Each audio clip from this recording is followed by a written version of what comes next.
Assalamualaikum warahmatullahi wabarakatuh. Pendengar Nurani yang budiman, namaku Anggun. Aku adalah seorang muslimah yang saat ini baru belajar sedikit-sedikit tentang agama dan sedang menata hatiku. Aku bukanlah aktivis dakwah, juga bukan seorang muslimah yang aktif di sebuah organisasi Islam manapun. Sekali lagi, aku hanya wanita biasa yang hanya ingin berkisah tentang perjalanan hidupku di malam hari ini. Jujur, pertama kali aku menulis kisah ini, aku tak yakin bila kisahku ini akan lolos di meja redaksi Nurani. Sebab di antara banyak pengirim kisah, mungkin akulah satu-satunya pengirim yang tidak memiliki latar belakang keislaman yang bagus. Apalagi aku tidak pernah mengikuti pengajian-pengajian dari organisasi manapun. Tetapi akhirnya aku tetap memberanikan diri untuk mengirimkan kisahku dan menyerahkan segalanya kepada Allah. Jika layak disiarkan, ya alhamdulillah. Jika tidak pun tidak jadi soal. Namanya juga hanya ingin berbagi kisah. Pendengar Nurani yang budiman, terlahir sebagai gadis kampung yang memiliki cita-cita tinggi. Aku yang sehari-hari menjalankan aktivitasku di kampung sebagai pengajar TPA setelah menamatkan SMA. Ya, alasan biayalah yang membuat aku harus menutup sejenak impianku untuk melanjutkan ke bangku kuliah. Selain mengajar TPA, aku juga menyibukkan diriku untuk menjadi tenaga guru pembantu di taman kanak-kanak negeri yang letaknya hanya beberapa meter dari rumah. Kegiatan-kegiatan inilah yang aku jadikan sebagai pelarian dari kekecewaanku yang tidak bisa melanjutkan pendidikanku sampai ke bangku kuliah. Sebagaimana sahabat-sahabatku lainnya, aku juga tidak mau membebani ayah dan ibu dalam hal pendanaan kuliah. Karena memang aku tahu betapa mahalnya biaya pendidikan saat ini. Dan alhamdulillah, aku mampu melupakan segala impianku. Hingga hampir 2 tahun lamanya, di mana impian itu terkubur. Namun tiba-tiba segalanya terusik kembali. Manakala ada seorang kerabat dekat ayah yang merasa iba padaku, yang dinilainya aku cerdas dan memiliki potensi, namun tidak meneruskan pendidikanku hingga ke jenjang sarjana.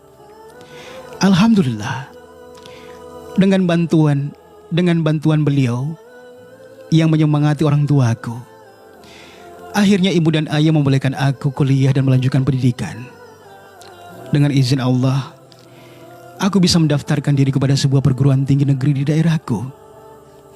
Tetapi qadarullah, karena rumahku berada di pelosok desa dan jarak tempuhnya 4 jaman lebih, maka ayah dan ibu menyarankan aku untuk indekos di dekat kampus, agar aku tidak kecapean harus setiap hari dengan jarak tempuh yang sangat jauh pergi pulang. Pemirsa, alhamdulillah, dengan izin Allah banyak kemudahan-kemudahan yang aku dapatkan saat pertama kali masuk ke dunia kampus. Aku sendiri memilih indekos di sebuah kos-kosan dekat kampus yang jaraknya tidak terlalu jauh. Mungkin dengan berjalan kaki kurang lebih 10 menit sudah sampai ke kampusku. Indekos tersebut milik sepasang suami istri muda yang kira-kira usia mereka 35 atau 36 tahunan. Rumah mereka hanya berjarak 3 meter dari indekos yang mereka sewakan itu. Dan alhamdulillah, aku mendapat kamar yang tidak terlalu mahal, namun aku sendiri saja yang menghuni di dalamnya. Sehingga membuatku sedikit lebih tenang dalam menjalani hari-hariku saat ngampus. Pemirsa yang budiman, aku merasa kebahagiaan yang teramat sangat manakala pertama kali masuk kelas dan kuliah perdana di kampus impianku. Sebab inilah impian terpendamku selama ini. Dan Allah dengan Maha Rahman dan Rahimnya telah membantu mewujudkan impianku ini. Meski aku sangat sadar bahwa orang tuaku di kampung akan sangat tertatih-tatih dalam membiayai kuliahku. Oleh karenanya aku berazam di dalam hatiku bahwa hingga aku pendidikanku hingga selesai S1 dengan baik dan segera mendapatkan pekerjaan yang halal setelahnya insya Allah. Hari-hari aku lalui dengan semangat belajar yang tidak pernah surut. Semua mata kuliah aku ikuti dengan penuh sukacita. Hingga suatu pagi sebelum aku berangkat ke kampus, Mbak Rani, pemilik kos, datang menemuiku. "Assalamualaikum, Dek. Lagi ngapain?" ujarnya menyapaku. "Waalaikumsalam. Mbak Rani, lagi ngerjain tugas-tugas kampus, Mbak. Ada apa ya?" tanyaku pelan. "Begini, Dek. Mbak mau minta tolong sama Anggun. Mbak kan punya banyak kesibukan di luar. Mas Bram juga kadang sibuk. Ya, tapi nggak terlalu sibuk juga sih. Paling cuma nganterin Mbak bila Mbak mau bepergian dan menjemput Mbak lagi. Habis Mas Bram kembali, dia nggak ada kerjaan. Jadi Mbak yang jadi tulang punggung keluarga, Dek. Ya, mau tidak mau Mas Bram yang tinggal di rumah ngejagain anak-anak," ujar Mbak Rani menjelaskan kondisi rumah tangganya meskipun aku tidak pernah menanyainya. "Oh gitu, Mbak. Semoga Mas Bram cepat dapat kerjaannya, Mbak. Supaya Mbak yang gak kecapean cari duit di luar. Kan sayang, Mbak. Sayang sama anak-anaknya, Mbak," ujarku menimpali. "Iya, makasih, Dek. Makasih ya, Dek. Tapi kayaknya susah deh. Susah Mas Bram dapat kerjaan yang bagus. Zaman sekarang kan laki-laki susah dapat kerja. Di mana-mana yang dibutuhkan tenaga kerja wanita. Itu pun tak hanya berpendidikan tinggi yang dituntut, tetapi juga cantik, berwajah komersil, kadang juga jadi bahan pertimbangan. Laki-laki mah paling buruh kasar atau kuli-kuli begitu. Ijazah S1 mah sekarang kayak tidak dianggap bila masuk ke perusahaan-perusahaan gitu, Dek. Apalagi bila tidak punya pengalaman kerja. Susah banget," ujar Mbak Rani lagi. "Iya, Mbak. Ya, tetapi setidaknya sebagai istri mungkin baiknya Mbak memberi support pada Mas Bram misalnya, agar beliau semangat dalam mencari nafkah di luar sana. Rezeki kan gak mesti didapat melalui pekerjaan tetap di perusahaan-perusahaan, Mbak. Yang penting ada rezeki masuk, halal, dan mencukupi kebutuhan keluarga." Ya udah, ya sudah, alhamdulillah. Menurut saya sih segitu, Mbak. Kita harus support suami. Maaf ya bila sok menasihati Mbak, ujarku menimpalinya. "Tapi sekarang kebutuhan serba mahal loh, Dek. Kalau penghasilan pas-pasan rasanya gak cukup untuk menghidupi kebutuhan keluarga. Ini aja dengan menyewakan 3 unit kamar kosan, Mbak masih merasa gak cukup untuk menutupi kebutuhan bulanan keluarga. Makanya Mbak harus nyari pemasukan tambahan di luar sana," ujar Mbak Rani lagi. "Iya, Mbak, saya ngerti kok. Tapi maaf loh, bukan ingin menggurui Mbak. Menurut saya sebenarnya cukup tidaknya penghasilan suami itu tergantung dari kita sendiri. Sebab dalam hidup ini yang penting kita ketika sandang pangan dan papanya sudah terpenuhi, maka selebihnya hanyalah keinginan-keinginan yang gak mesti harus kita perturutkan.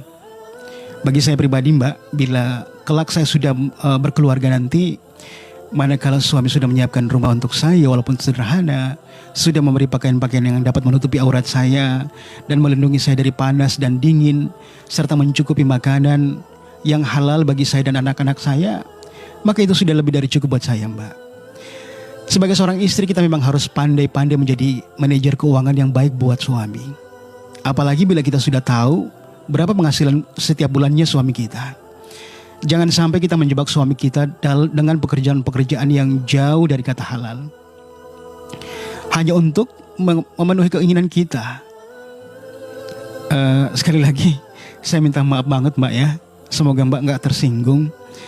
Saya hanya mengungkapkan pandangan saya saja kok. Oh ya, ngomong-ngomong, Mbak Rani minta bantuan saya soal apa ya? Ujarku. Ya udah kalau gitu, Mbak juga paham kok. Oh ya, Anggun ngampus jam 10. Bisa saya minta tolong nitipin Afdal sebentar? Ayahnya mungkin pulang sebelum jam 10. Karena hanya pergi ke pelelangan ikan sebentar. Soalnya saya ada janjian pagi ini dengan teman bisnis saya. Bisa ya? Please dong, ujar Mbak Rani dengan sedikit memaksa sambil memelas. Oh gitu. Iya Mbak, gak apa-apa. Yang penting Mas Bram pulangnya lebih cepat ya. Karena Anggun mau ke kelas, masuk kelas jam 10-an, Mbak. Ujarku lagi. Iya, Dek. Insya Allah Mas Bram cepat pulang kok. Biasanya juga sebelum jam 9. Terima kasih sebelumnya ya, Anggun. Ujar Mbak Rani lagi. Sama-sama Mbak Rani. Jawabku menimpali. Pemirsa yang budiman, itulah untuk pertama kalinya aku ngobrol lama dengan Mbak Rani dan membahas masalah rumah tangganya. Meski sebetulnya aku siap membantu menjaga anak-anaknya bila memang beliau butuh dan aku sedang tidak ngampus tanpa harus mengetahui kondisi rumah tangga mereka. Tapi sudahlah, obrolan panjangku dengan Mbak Rani pagi tadi pun kuanggap sebagai angin lalu saja. Sebab aku sadari bahwa aku hanyalah anak kos yang menyewa kamar kosan beliau. Dan aku pun yakin mungkin tidak bermaksud menguak permasalahan rumah tangganya. Pemirsa yang budiman, waktu terus bergulir, berjalan sesuai ketentuan Allah. Hari-hari aku lewati dengan merajut asa dan mimpi bahwa aku bisa membanggakan orang tuaku yang tengah berjuang mati-matian membiayai kuliahku. Namun ternyata hidup tidak seindah apa yang aku inginkan. Sebab sejak pertama kali aku mengiyakan permintaan Mbak Rani untuk menitipkan sementara anaknya Afdal yang masih berusia 2 tahun itu, ternyata Mbak Rani seolah semakin ketagihan menitipkan putranya padaku. Hanya di awal-awal saja beliau selalu minta tolong dengan lisannya. Namun lama-kelamaan kadang Afdal hanya diantarkannya di depan pintu kamar kosku sambil menangis. Dan ia pergi lagi ke tempat aktivitasnya yang entah di mana. Sebenarnya aku ingin protes, tapi saat itu aku masih memberikan toleransi padanya. Sementara Mas Bram sendiri beberapa kali saat mau menjemput Afdal di kamarku selalu menyampaikan permohonan maafnya karena istrinya selalu tidak sabar menantinya pulang dan langsung meninggalkan Afdal padaku. Assalamualaikum Di Anggun, ujar suara Mas Bram dari luar kamar sambil mengetuk-ngetuk pintu. Waalaikumsalam. Iya Mas, jawabku perlahan. Mas mau jemput Afdal Di Anggun? Mohon maaf ya bila terlalu sering menitipkan Afdal padamu, ujar Mas Bram lagi. Iya Mas, Afdal baru saja saya mandiin. Tadi Mbak Rani antar depan pintu kamar. Untung dia nangis. Kalau enggak, saya enggak tahu kalau ada Afdal depan kamar. Jawabku lagi. Keterlaluan Rani. Harusnya nunggu aku pulang dulu baru pergi. Ditinggal begitu saja. Sekali lagi maafkan saya. Maafkan istri saya juga, Dek. Mas juga mohon maaf bila Di Anggun kurang nyaman dengan kondisi ini, ujar Mas Bram. Iya, gak apa-apa Mas. Tapi untuk kebaikan Afdal, sebaiknya Mas nasihati Mbak Rani. Bila memang butuh bantuan saya buat jagain Afdal, jangan antar Afdal di depan pintu kamar saya gitu tanpa memberitahu saya. Kalau saya nggak sadari ada Afdal di luar dan Afdal dibawa lari orang gimana? Kalian juga kan yang akan merasa kehilangan dan kerepotan nantinya? Jawabku. Iya Di Anggun. Sekali lagi Mas ucapkan terima kasih ya. Mas permisi dulu. Assalamualaikum, ujar Mas Bram. Sama-sama Mas, waalaikumsalam, jawabku sambil memandangi Mas Bram dan Afdal yang sedang bergegas menuju ke rumah mereka. Pemirsa, jujur setiap menyaksikan kondisi itu, aku sendiri merasa bingung dengan Mbak Rani. Apa di dalam hatinya tidak ada kekhawatiran akan tumbuh kembang putra semata wayangnya itu? Bukankah pada umumnya ibu-ibu muda selalu tidak pernah ingin ketinggalan momen dalam membesarkan anak-anaknya? Aneh deh. Pemirsa yang baik, awalnya aku tidak terlalu terusik dengan kondisi keluarganya Mbak Rani dan Mas Bram. Tetapi seiring bergulirnya waktu dan kedekatanku dengan Afdal yang semakin erat, aku mulai merasa peduli dengan keluarga itu. Apalagi bila disuruh memilih antara aku dan Mbak Rani, ternyata Afdal lebih merasa nyaman denganku. Hal itu terbukti saat beberapa kali Afdal jatuh sakit. Mbak Rani selalu kehilangan cara untuk mendiamkannya bila ia rewel. Namun berbeda manakala Mbak Rani mengantarnya padaku, Afdal selalu merasa nyaman dan tidak pernah rewel meskipun ia sedang sakit. Akhirnya bila Afdal sakit pun akulah yang selalu bersamanya. Namun aku tidak pernah menuruti permintaan Mbak Rani yang selalu memintaku untuk tinggal di kamar depan bila Afdal sedang sakit. Aku selalu bersikeras tetap tinggal di kamar kosku. Akhirnya dengan berat hati Mbak Rani selalu merelakan Afdal kurawat di kosanku saat dia sakit. Toh besok paginya juga Mbak Rani selalu mengantarnya padaku saat ia mau ke tempat kerjanya. Jujur hingga 6 bulan lamanya indekos di kosan mereka, aku masih tidak tahu Mbak Rani kerja di mana dan dalam bidang apa. Yang aku tahu Mbak Rani pulang kerja jam 12 siang lalu makan, nengok Afdal, mandi, lalu pergi lagi entah kemana. Katanya urusan bisnis, tapi aku tidak pernah ingin tahu apa jenis bisnisnya. Jujur, demi merawat Afdal kadang bila Mas Bram belum datang menjemput Afdal hingga jam kuliahku tiba, aku selalu merelakan ketinggalan mata kuliahku. Bila masih bisa dikejar meskipun telat ngampus, aku selalu berusaha untuk tetap ngampus meskipun kehilangan 1 atau 2 jam mata kuliah. Karena aku juga tidak mau mengecewakan orang tuaku. Entah mengapa, aku semakin sayang pada Afdal. Bahkan aku merasa bahwa anak itu sudah seperti anakku sendiri. Pendengar Nuran yang budiman, suatu hari, aku ingat betul hari itu hari Senin, saat jadwal kuliahku yang memang hari itu masuk siang.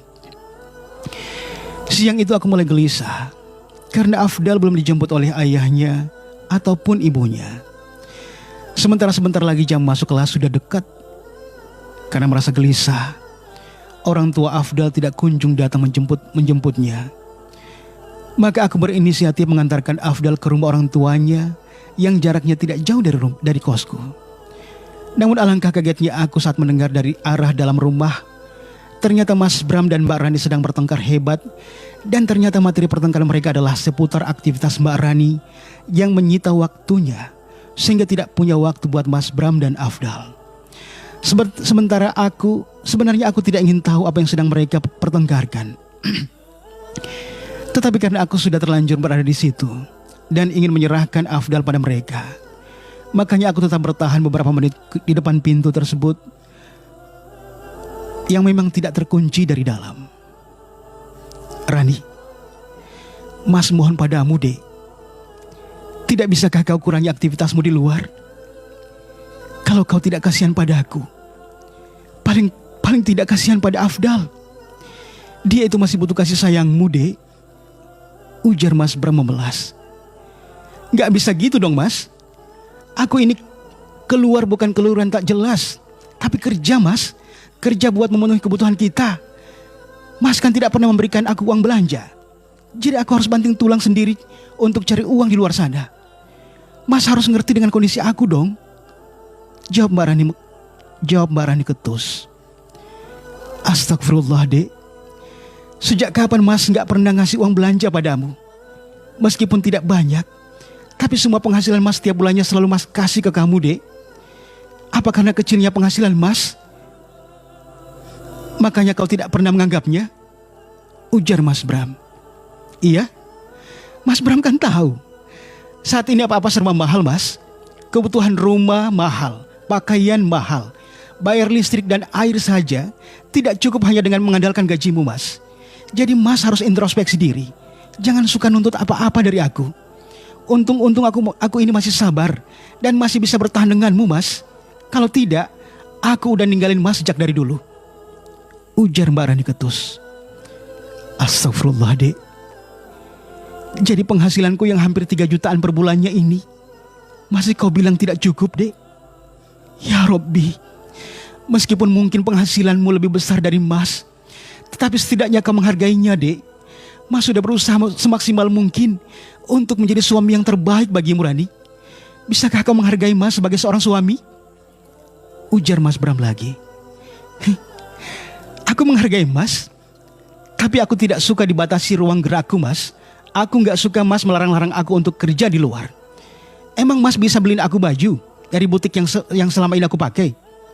Coba Mas ingat-ingat, sejak kapan Mas mampu membelikan aku barang-barang bagus seperti yang aku pakai sekarang? Kapan Mas pernah membelikan aku perhiasan seperti yang aku kenakan saat ini? Kapan, Mas? Gak pernah kan? Dan aku yakin gak akan bisa sampai kapanpun.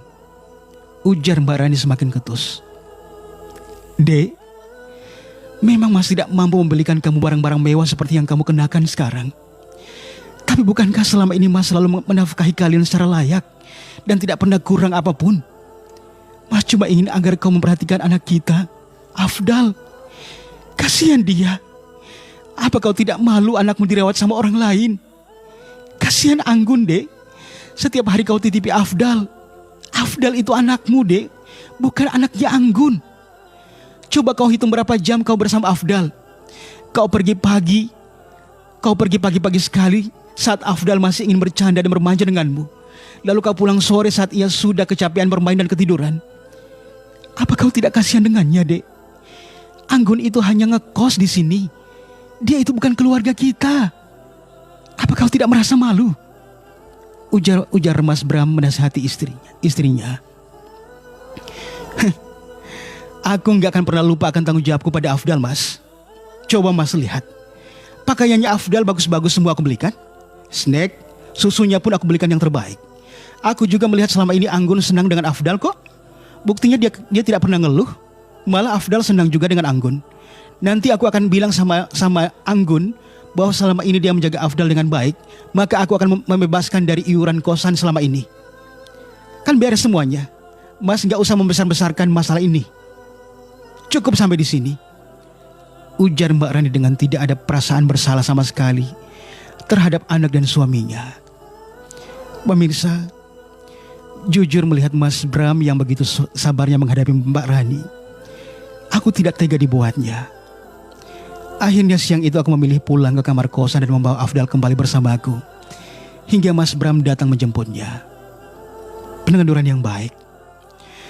Sejak melihat langsung peristiwa pertengkaran itu, aku selalu merasa iba dengan Mas Bram. Dan itu mulai menggerakkan hatiku untuk ingin mengetahui lebih dalam sebenarnya siapa yang menyiapkan makanan dan pakaian Mas Bram selama ini, bila Mbak Rani perginya selalu kepagian dan pulangnya selalu kemalaman. Aku benar-benar sangat kasihan dengan kondisi Mas Bram dan Afdal. Punya istri, tapi seperti tidak punya. Begitu juga dengan Afdal. Sosok ibunya masih hidup namun jarang sekali membelanya dan tega membiarkan putranya bersama orang lain.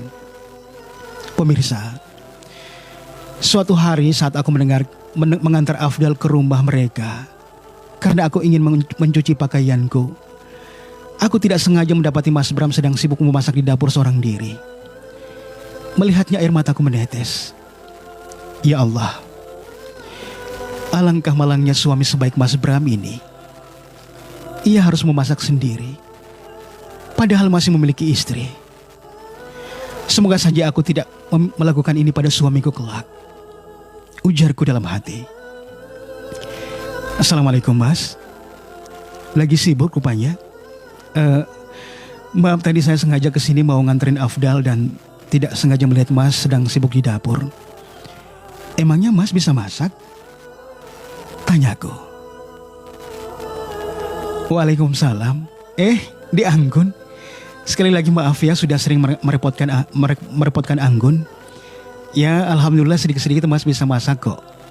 Jawabnya gugup. Maaf Mas, emang Mbak Rani gak masakin Mas bila beliau pergi kerja? Tanyaku penasaran. Biasanya sih biasanya masak sih, tapi mungkin hari ini dia lupa, jadi Mas harus masak sendiri. Jawab Mas Bram seperti gugup. Mas nggak bohong kan? Sini biar saya yang masakin. Ujarku menawarkan jasa. Nggak usah deh Anggun, Mas jadi nggak enak nih. Jawab Mas Bram singkat, tapi seperti orang grogi. Nggak apa-apa Mas, sini biar aku yang masakin. Nah, supaya nggak jadi omongan orang, sekarang sambil nunggu masakannya mateng, Mas dan Afdal jalan-jalan dulu di luar sana, ya. Biar saya yang siapkan makan siang kalian. Ujarku sambil menuju ke arah Mas Bram yang sedang berdiri tidak jauh dari bahan-bahan masakan yang berserakan di atas meja. Oh iya, terima kasih sebelumnya ya Dek. Mas ajak Afdal jalan-jalan dulu ya. Jawab Mas Bram sambil berlalu dari hadapanku. Sementara aku sendiri mulai beraksi menyiapkan masakan buat Mas Bram. Jujur, entah mengapa aku merasa bukan lagi seperti orang lain saat itu. Apalagi mengingat bahwa selama ini anak mereka aku juga yang merawatnya. Ya Allah, beginikah rasanya menjadi seorang istri? Alangkah bahagianya bila saat ini aku sedang memasakkan masakan buat suamiku dan untuk anakku. Tapi kapan ya? Ujarku dalam hati sambil tersenyum. Pemirsa, usai menyiapkan makan siang buat Mas Bram dan Afdal, aku meninggalkan rumah mereka dan kembali ke kamar kosku. Dan hari itu adalah hari pertama aku menyiapkan masakan buat lelaki lain yang bukan keluargaku. Meski tak paham soal hukum agama, namun aku selalu meminta Mas Bram untuk menunggu di luar rumah saat aku sedang menyiapkan makanan untuk mereka. Dan akhirnya akulah yang setiap hari memasakkan makanan buat Mas Bram. Aku gak tahu apakah Mbak Rani tahu kalau aku datang. Apakah Mbak Rani tahu atau tidak tentang hal ini. Aku juga gak tahu apakah Mbak Rani tidak merasa tersinggung dengan apa yang aku lakukan selama ini buat suami dan anaknya. Yang jelas aku merasa bahwa merawat Afdal dan Mas Bram seolah menjadi sebuah keharusan yang harus aku lakukan setiap hari sebelum ke kampus. Beberapa kali aku juga menawarkan bantuanku untuk mencucikan pakaian mereka saat aku mendapati Mas Bram tengah bergelut dengan banyaknya cucian. Sebenarnya aku tidak ingin melakukannya, tetapi aku selalu merasa tidak tega bila melihat seorang lelaki yang masih punya istri, lalu dia mengerjakan pekerjaan yang seharusnya menjadi tanggung jawab istrinya. Saat itu, entah mengapa, aku mulai tidak peduli bila nanti Mbak Rani akan marah padaku atau tidak, setelah tahu bahwa selama ini kewajibannya menyiapkan makanan dan pakaian untuk suami dan anak-anaknya sudah aku lakukan. Yang terpenting bagiku adalah Mas Bram dan Afdal ada yang mengurus dan tidak terlantar. Pemirsa yang baik, hingga suatu hari saat aku sedang sibuk-sibuknya memasak makanan buat Mas Bram, tiba-tiba Mbak Rani datang dan langsung menampar wajahku. Aku yang tidak menyadari kedatangannya tidak mampu lagi untuk menghindar dari tamparannya. Dasar gadis murahan, kau mau merebut Mas Bram dariku ya? Seenaknya saja melayani suami orang tanpa izin. Atau jangan-jangan tidak hanya makanan dan pakaiannya saja yang kau siapkan? Bentak Mbak Rani padaku sambil melayangkan tamparannya untuk kedua kalinya. Tetapi kali itu aku berhasil menahan tangannya. Jadi sekarang Mbak Rani sudah mulai merasa tersinggung bila ada wanita lain yang prihatin dan perhatian pada suami Mbak. Bagus. Saya pikir Mbak Rani sudah tidak punya hati lagi, sehingga tega membiarkan suami dan anak Mbak diurus oleh wanita lain. Ujarku ketus mengingatkannya. Apa maksudmu? Hah? Apa maksudmu? Ujar Mbak Rani sambil mempelototiku dengan wajahnya yang memerah karena amarah. Aku kira Mbak sudah kehilangan kesadaran selama ini, sehingga lupa bahwa Mbak masih punya anak dan suami. Atau Mbak pura-pura lupa bahwa Mbak punya anak dan suami dan sok lajang di luar sana tanpa peduli apakah anakmu terurus dengan baik atau tidak, tanpa merasa bersalah apakah suami Mbak terurus atau tidak. Kasihan sekali kau ini Mbak, punya suami yang begitu baiknya dan punya anak yang begitu lucunya, tapi dibiarkan diurus oleh orang lain. Ujarku ketus. Jadi kau menghinaku? Jangan sok tahu ya. Kau tidak tahu apa-apa dengan keluargaku. Dan kau tidak berhak memberi penilaian padaku. Ujar Mbak Rani dengan wajah yang semakin beringas. Aku tidak menghina Mbak Rani. Tapi kalau Mbak Rani merasa terhina, itu sesuatu yang bagus. Artinya Mbak Rani masih punya rasa. Aku juga tidak so tahu dengan keluarga Mbak. Tapi bukankah itulah kenyataannya? Mbak harusnya berterima kasih padaku, karena selama ini aku tidak menuntut bayaran apapun untuk mengurus anak dan suami Mbak. Dan Mbak harusnya introspeksi diri dan memperbaiki sikap Mbak pada suami dan anak-anak Mbak. Ujarku lagi. Berterima kasih padamu. Siapa yang menyuruhmu untuk mengurus mereka? Kau sendiri yang keganjendan dan sok mengurusi mereka. Kalau aku mau, aku bisa nyewa pembantu untuk mengurus mereka. Jawab Mbak Rani lagi. Lalu kenapa tidak melakukannya? Hah? Apa karena bila aku yang mengurus bisa lebih ngirit pengeluaran Mbak? Harusnya sejak pertama Mbak tahu bahwa aku yang mengurus makanan dan pakaian Mas Bram dan anakmu. Mbak sudah harus bertanya ke Mas Bram, siapa yang memasakkan makanan buat dia selama ini? Bukankah masakan itu banyak dan cukup sampai malam untuk Mbak cicipi juga? Apakah masakan Mas Bram seenak itu sehingga Mbak tidak nyadar bahwa ada orang lain yang memasakkannya? Mbak juga harusnya bertanya ke Mas Bram, siapa yang selama ini nyuciin tumpukan-tumpukan pakaian kalian, menyetrikanya dan melipatnya rapi? Bukankah semua itu sudah berlangsung 3 bulan, Mbak? Kenapa baru sekarang Mbak merasa aneh? Ujarku lagi. Karena aku kira Mas Bram sudah bisa melakukan ini semua dengan sendiri. Jawab Mbak Rani singkat yang membuatku tergelitik. Mbak Rani ini lucu. Mana ada laki-laki bisa masak makanan enak tanpa ada yang ajarin dia? Apa Mbak selama ini sudah pernah merasa mengajari Mas Bram memasak? Menu-menu masakan enak? Mbak gak perlu nyari-nyari kesalahan orang lain, Mbak. Yang perlu disalahkan itu adalah diri Mbak sendiri. Mana mungkin ada wanita lain yang berani mengusik rumah tangga Mbak kalau Mbak selalu ada untuk Mas Bram. Mbak melayaninya dengan baik-baik, menghormatinya, menghargainya sebagai kepala rumah tangga. Bukankah selama ini Mbak selalu merendahkan suami Mbak? Jadi wajar dong bila ada yang merasa terusik hatinya untuk menggantikan posisi Mbak. Jawabku ketus. Apa maksudmu? Jadi kau menginginkan Mas Bram, begitu?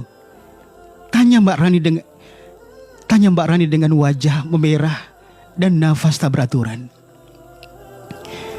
Iya? Kenapa? Hah? Aku mencintai suami Mbak, dan aku siap menggantikan posisi Mbak dari hatinya. Karena lelaki sebaik Mas Bram tidak pantas didampingi oleh wanita egois seperti Mbak Rani.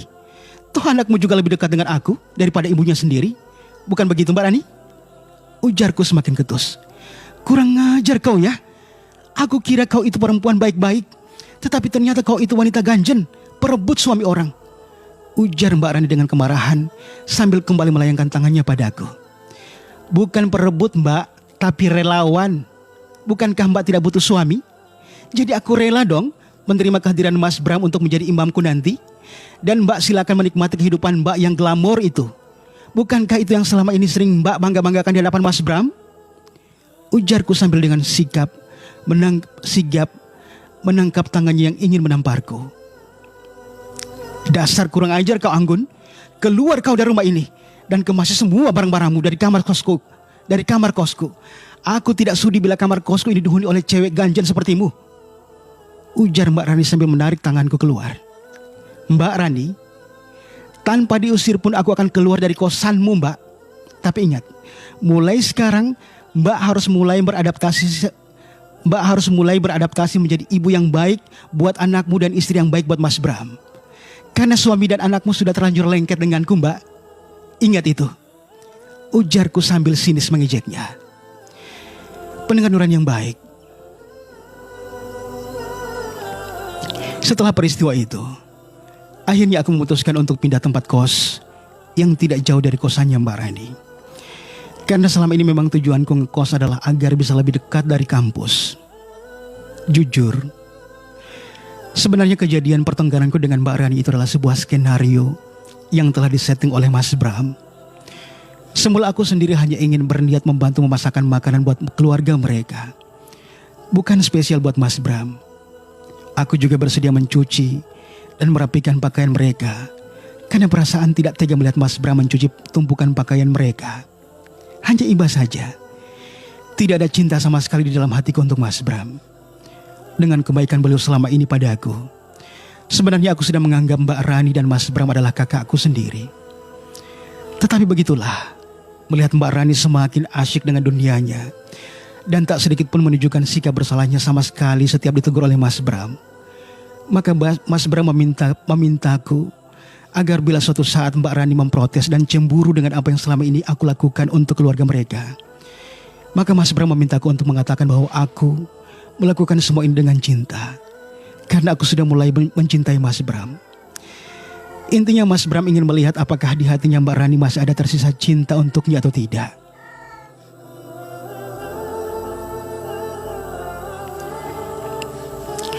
Mas Bram juga ingin mengajari Mbak Rani bahwa selama ini Mbak Rani sudah melangkah sangat jauh dan masa bodoh dengan suami dan anaknya. Karena menurut Mas Bram, selama ini Mbak Rani selalu merendahkannya, meskipun sejatinya Mas Bram punya pekerjaan dan penghasilan yang tidak sedikit jumlah gajinya menurutku. Dan Mbak Rani masih menganggapnya tidak becus menjadi suami.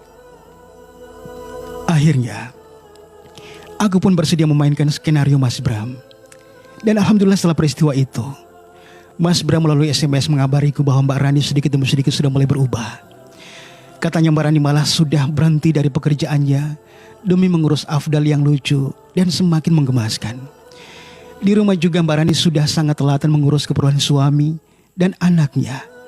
Meskipun butuh waktu lama untuk dekat dengan Afdal dan Mas Bram mengucapkan terima kasih padaku. Alhamdulillah, aku merasa senang mendengarnya. Aku merasa senang sekali bisa mendapatkan kesempatan untuk menyatukan kembali sepasang suami istri yang tidak harmonis. Meskipun jujur aku akui, hingga saat ini rasa rinduku pada si kecil Afdal kadang tidak bisa kutahan.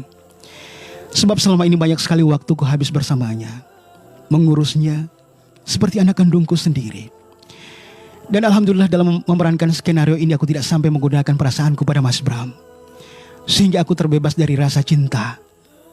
Aku hanya berharap bila aku menikah nanti, semoga aku dikaruniai suami yang baik dan sabar seperti Mas Bram. Pemirsa yang budiman, hingga saat ini Mas Bram dan Mbak Rani masih membenciku. Aku takut menyampaikan kejadian sebenarnya. Aku sendiri nggak tahu mengapa Mas Bram belum menceritakan kejadian yang sebenarnya pada Mbak Rani. Mungkin beliau khawatir bila Mbak Rani tahu bahwa ini hanyalah sebuah skenario, maka ia akan merasa sedang dikerjain atau diprank dan akan kembali dengan tabiatnya seperti dulu. Allahu a'lam. Pendengar yang baik, siapapun kalian di luar sana yang telah menikah, hari ini mungkin aku mencintai Mas Bram karena tuntutan skenario yang dibuat oleh Mas Bram untuk memberi efek jera buat istrinya.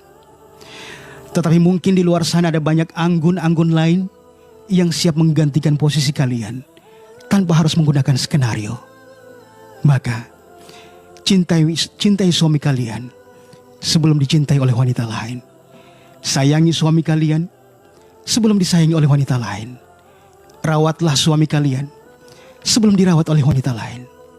Hargailah suami kalian, hormati dia, hargai dia sebagai kepala rumah tangga. Sebab di luar sana banyak wanita-wanita yang lebih siap, lebih sabar, dan lebih bisa menggantikan posisi kalian. Dan juga lebih bisa menghargai kekurangan dan kelebihan pasangan kalian. Wassalamualaikum warahmatullahi wabarakatuh.